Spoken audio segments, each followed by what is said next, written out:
ذہنی بیمار کے لیے نکاح کا حکم۔ اگر کوئی شخص کسی ذہنی تکلیف میں مبتلا ہے کیا اس کے لیے نکاح ضروری ہے؟ اگر وہ نکاح نہ کرے تو کیا اسے کوئی گناہ تو نہیں ہوگا؟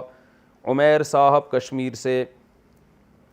دیکھیں نکاح کی اجازت تو سب کو ہے، باقی ظاہر ہے ذہنی مریض ہے تو اس کو رشتہ نہیں دے گا نا کوئی۔ آپ پر اگر نکاح فرض ہے تو سامنے والی پر فرض تو نہیں ہے کہ وہ آپ سے لازمی نکاح کرے، وہ آپ میں کوئی عیب ہے تو وہ نہ کرے نکاح۔ تو فقہا نے مجنون کی شادی کا بھی تذکرہ کیا ہے، پاگلوں کی شادی کا بھی تذکرہ کیا ہے۔ تو لیکن مجنون کی شادی بھی ہو سکتی ہے، پاگل کی شادی بھی ہو سکتی ہے۔ لڑکی ناراضی ہو، وہ کہ میں پاگل سے شادی نہیں کروں گی۔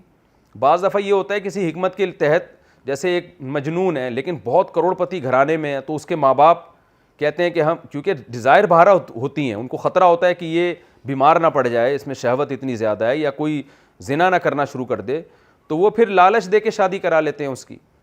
لڑکی کو بہت زیادہ پیسہ دے دیتے ہیں کہ بھئی اس کی ڈیزائر پوری کرنے کے لیے تم اس سے نکاح کر لو تاکہ ایک حلال ذریعہ مل جائے، باقی ہم تمہاری کفالت کریں گے اور اس کے شر سے ہم تمہیں بچائیں گے۔ تو بہت سارے طریقے ہوتے ہیں جس کی بیس پہ مجنون کی بھی شادی کے فقہا نے حکام بیان کی ہیں، پاگل کی بھی، کیونکہ شادی جو ہے نا آپ کی باڈی کی ریکوائرمنٹ ہے، شہوت ہوتی ہے، وہ پوری نہ ہو تو اس سے دماغ اور زیادہ جنون کی طرف جاتا ہے، لیکن اس میں لڑکی پر لازم نہیں ہے، وہ نہ کرے پاگل سے شادی، وہ نہ کرے۔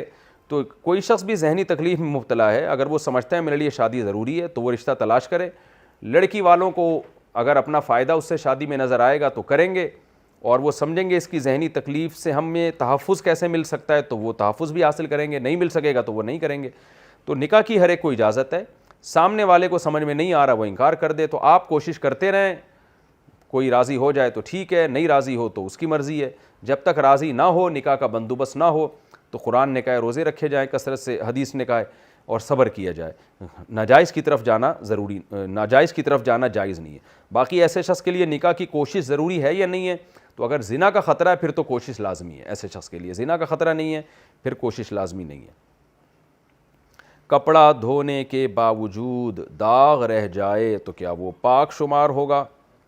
احتلام ہو جانے کی صورت میں کپڑے کو اچھی طرح سے صاف کیا گیا لیکن پھر بھی کپڑے پر داغ نظر آتے ہیں، کیا ایسے کپڑے میں نماز ہو جائے گی؟ محمد فرقان ڈیرہ اسماعیل خان جی ہو جائے گی۔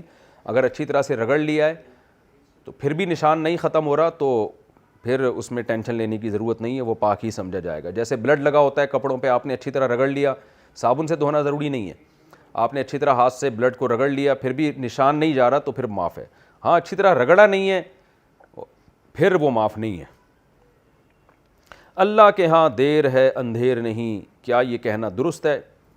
ہمارے یہاں اکثر یہ جملہ بولا جاتا ہے کہ اللہ کے ہاں دیر ہے اندھیر نہیں، کیا اس طرح کا جملہ کہنا درست ہے؟ کیا یہ کفریہ جملہ تو نہیں؟